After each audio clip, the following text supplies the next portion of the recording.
Les représentants de l'État au plus près de la population pour parler chlordécone. Ce premier forum sous forme de café convivial était organisé à Petit-Bourg. Sous la forme de ces dialogues très informels, l'idée est de prendre vraiment les questions des gens, les questions des citoyens, d'y répondre de la façon la plus claire possible, mais aussi, parce qu'on n'est pas que des donneurs de leçons, prendre aussi les suggestions. Une rencontre pour prendre aussi connaissance des supports disponibles pour par exemple mieux comprendre où la substance active utilisée dans des produits phytosanitaires jusqu'en 1993 est encore présente, et cela dans les terres et dans le milieu marin. En gros, l'ensemble de la côte entre Vieux-Fort et Capesterre, donc on sait que cette zone est contaminée. Par contre, on sait aussi que la masse d'eau qui est en face de Sainte-Anne, Gauzier, Saint-François, là n'est pas contaminée puisqu'on y a fait des analyses. Donc on sait que la pollution ne circule pas d'une masse d'eau à une autre, mais les masses d'eau sont suffisamment larges pour qu'on sache qu'une masse d'eau est globalement contaminée.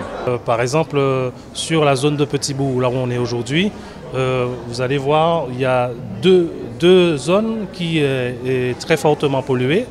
Cela ne veut pas dire que sur cette zone-là, qu'on ne va pas trouver des zones qui sont en vert où on peut trouver des zones qui ne sont pas polluées. Cela ne veut pas dire aussi que l'agriculteur qui est situé dans cette zone verte ne pourra pas produire. Cet espace d'échange inhabituel a surtout surpris les participants, des personnes concernées, voire engagées et pas toujours satisfaites.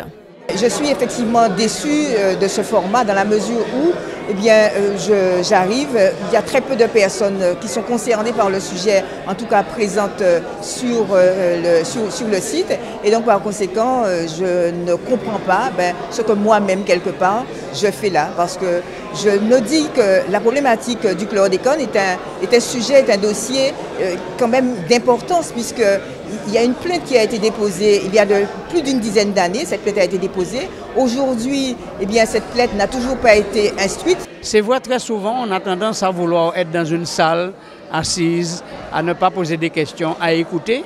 Mais là, nous avons des agents de maîtrise très certainement, qui représentent l'État là, qui sont en face de vous et que vous pouvez leur poser des questions fondamentales, corps à corps, et voir quelles réponses qu'ils vous donnent, négatives ou positives.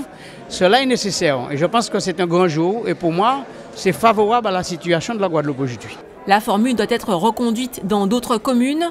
Elle s'accompagnera de sessions d'information plus classiques.